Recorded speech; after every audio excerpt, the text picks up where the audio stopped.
Docteur Laurence Guédon-Moreau, je vous remercie d'être venu et je vais vous demander, si vous voulez bien, d'abord de vous présenter, de nous dire quels sont vos centres d'intérêt en cardiologie, bien entendu. Oui, alors je travaille depuis très longtemps maintenant au CHU de Lille, à l'Institut Cœur-Poumon, où je suis praticien hospitalier, je suis cardiologue et rythmologue. À côté de mon activité de soins, je m'occupe de la recherche clinique en rythmologie et aussi de toutes nos activités de télémédecine en cardiologie. Télémédecine, c'est un peu pour ça que je vous ai demandé de venir, parce que vous avez présenté une communication dont le titre a l'air de cacher plein de choses auxquelles on n'est pas tout à fait familiarisé, ou on ne fait peut-être pas le lien pour tout. Pacemaker, défibrillateur, holter implantable, tous connectés. C'est un sujet vaste, donc qu'est-ce qu'on peut en dire déjà? Tous connectés, déjà, connecté ça veut dire quoi? C'est ce que c'est simplement individuel, c'est dans des centres spécialisés, comment ça marche? Alors, à l'heure de la santé numérique, on parle maintenant beaucoup des différents actes de télémédecine. Et parmi ces actes, il y a de la télésurveillance. Et depuis longtemps maintenant, les dispositifs électroniques cardiaques implantables que nous avons, nous rythmologues, c'est-à-dire les pacemakers, les défibrillateurs et les holters implantables, permettent de faire une télésurveillance, donc une surveillance à distance. Pourquoi? Parce que ces dispositifs intègrent une antenne qui permet, par un système de radiofréquence, de transmettre les données qu'ils contiennent vers un dispositif externe qu'on peut appeler un transmetteur, qui contient lui-même un système de téléphonie mobile, et de telle sorte que les données peuvent être transmises vers des serveurs fournis par les constructeurs qui sont hébergeurs de données de santé, et donc les données sont mises à la disposition des équipes de soins sur des sites internet dédiés et sécurisés.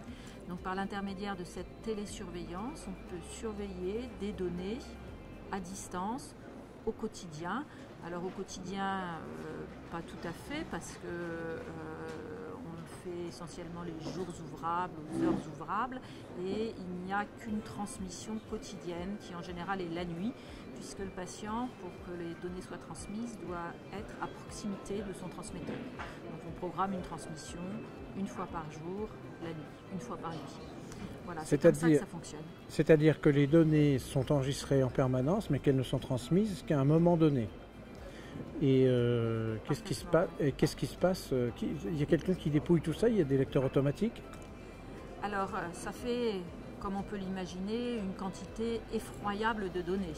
Parce qu'il y a des données techniques sur les sondes, la pile, le dispositif. Il y a des données cliniques sur les troubles du rythme de patients, les thérapies administrées. Il y a beaucoup de données, puis des données administratives. Donc, à Lille, on suit plus de 2000 patients comme ça au quotidien, donc il est bien sûr hors de question d'aller consulter toutes ces données tous les jours. Donc on bénéficie d'un système d'alerte qui fait que quand il y a un paramètre qui sort de ses limites, les limites qu'on lui donne, on donne des seuils d'alerte, ou quand arrive un événement plus, on va dire, clinique, un trouble du rythme par exemple, ou qu'un défibrillateur a délivré une thérapie, eh bien on a une alerte qu'on peut aller consulter sur le site internet. Donc soit quand on a beaucoup de patients comme chez nous, on va systématiquement tous les jours sur les 5 sites internet que nous utilisons pour ça. Pour les personnes, les centres qui suivent moins de patients, il peut y avoir en plus un système supplémentaire d'alerte, par exemple un email en disant voilà, l'un de vos patients a eu ce jour une alerte, de sorte que le rythmologue peut aller se connecter sur le site et voir ce qui se passe. Mais oui, on a absolument besoin de ce système d'alerte, et il faut que les alertes soient pertinentes et personnalisées selon les patients pour ne pas être noyés sous des alertes absolument inutiles qui ne donneraient pas lieu à des modifications dans la prise en charge des patients. Puisque le but c'est ça, c'est d'être alerté pour pouvoir rectifier un peu la prise en charge du patient, son traitement, la programmation de son device. C'est donc, si j'ai bien compris, c'est du différé, mais du différé court, et avec possibilité quand même, en cas d'événement grave, le justifiant d'avoir une information immédiate? Alors, il faut, pour avoir une information immédiate, que le patient soit à côté de son transmetteur. Ah oui. Et il faut préciser que ce sont des patients ambulatoires, ce sont des patients qui vont bien, ce ne sont pas des patients qui sont en unité de soins intensifs avec un monitoring qu'on regarde seconde par seconde. C'est des patients qui, comme nous tous, ont une vie normale, ils vont travailler, ils se déplacent, ils vont à l'étranger, ils partent en vacances.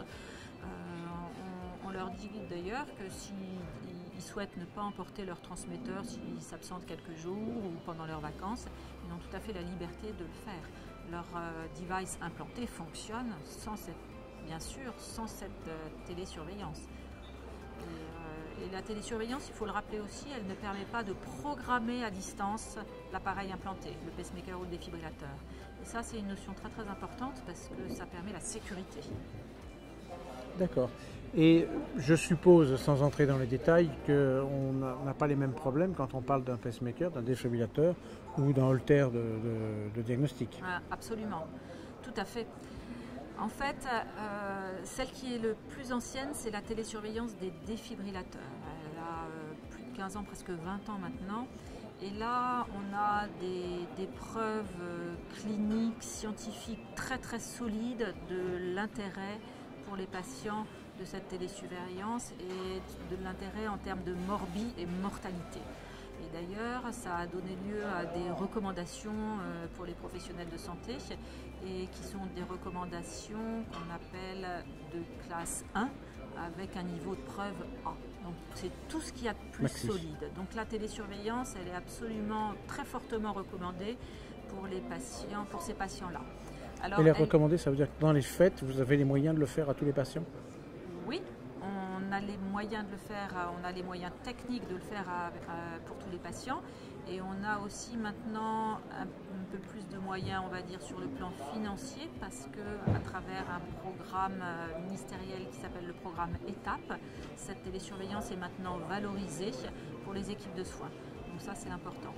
Pour revenir à la question précédente, l'intérêt pour les patients porteurs de pacemaker a été moins démontré de façon solide, quoique il y a quand même des études, et en particulier des gros registres dans la vraie vie qui montrent que c'est intéressant. Mais on y voit aussi un autre intérêt pour les patients porteurs de pacemaker, parce que ce sont souvent des patients très âgés, enfin souvent, qui portent un pacemaker, qui sont difficiles à déplacer, pour lesquels c'est un stress de venir voir d'aller de retourner au centre de rythmologie. Il y a beaucoup de patients qui sont dans des EHPAD et donc les déplacements sont compliqués. On peut tout à fait suivre très bien le pacemaker à distance en faisant moins déplacer les patients. De même, quand la pile est un peu s'affaiblir, eh bien on est obligé normalement de la recontrôler tous les 3 mois. C'est aussi une fréquence importante. C'est pas facile pour les patients de se rendre au centre d'implantation tous les 3 mois. Et là aussi, c'est d'une grande utilité. Aussi, on espère qu'on travaille beaucoup sur la détection, l'intérêt de la détection précoce de la fibrillation atriale à travers ces devices implantés, les défibrillateurs, mais aussi bien sûr les pacemakers. Et on espère qu'on va avoir des données pour nous guider un peu mieux pour le choix du moment où on devra introduire une anticoagulation chez les patients chez qui on détecte donc très très précocement de la fibrillation atriale. Alors pour la troisième partie, pour les holters, c'est un petit peu comme pour les pacemakers, ça évite de faire déplacer les patients pour rien. Le holter, il est mis quand un patient a un symptôme pour pouvoir faire une corrélation électroclinique finalement. Donc finalement, tant que le patient n'a pas de symptômes, on n'a pas besoin de le faire déplacer pour interroger systématiquement son holter. Mais parfois, le patient peut avoir un trouble du rythme ou de la conduction qu'il n'a pas ressenti, soit par exemple s'il survient en période nocturne, ça peut être un trouble du rythme grave, une tachycardie ventriculaire ou alors une asystole un peu prolongée. Et là, c'est intéressant aussi de le savoir très précocement pour prendre en charge le patient le plus précocement possible afin d'éviter de futurs symptômes. Eh bien, je crois qu'on a fait le tour du problème, docteur Guédon-Moreau, et je vous remercie pour toutes ces explications qui nous éclaircissent quand même un peu plus sur l'utilité de ces différents dispositifs.